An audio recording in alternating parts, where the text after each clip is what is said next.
ভিডিওটি স্ক্রল না করে পুরোটা দেখার চেষ্টা করুন। আফ্রিকা মহাদেশের আফ্রিকার জঙ্গলের কথা আপনারা সবাই জানেন। আফ্রিকার জঙ্গল কতটা ভয়ঙ্কর সেটাও আপনারা জানেন। বন্ধুরা, এই মানুষগুলোকে দেখা যাচ্ছে, এই মানুষগুলোকে আপনারা বিভিন্ন জায়গায় দেখে থাকেন, কিন্তু আপনারা জানেন কি এই মানুষগুলো কতটা ভয়ঙ্কর হতে পারে? আফ্রিকার জঙ্গলের 10টি শিকারীর মধ্যে এই মানুষগুলোও আছে। এই মানুষগুলোর হাত থেকে কোনো কিছুই রেহাই পায় না। সব ধরনের খাবার এরা খেয়ে থাকে। এদের হাত থেকে কোনো প্রাণী রেহাই পায় না।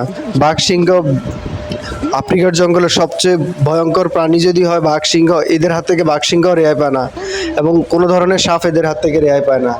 বন্ধুরা, এই মানুষগুলো হচ্ছে এমন এক জাতের মানুষ, ভয় কী জিনিস এরা কখনোই জানে না। এরা কখনো ভয় পেতে শিখেনি। এরা সব ধরনের খাবার খেয়ে থাকে। বন্ধুরা, আমাদের ইউটিউব চ্যানেল এবং ফেসবুক পেজ, আমাদের টিকটক, আমাদের ইনস্টাগ্রাম, সব কিছুর নাম হচ্ছে ওয়াচ ফান। বন্ধুরা, এরকম ভিডিও আপনাদের ভালো লাগলে আমাদের পেজটি ফলো করে আমাদের সাথে থাকুন।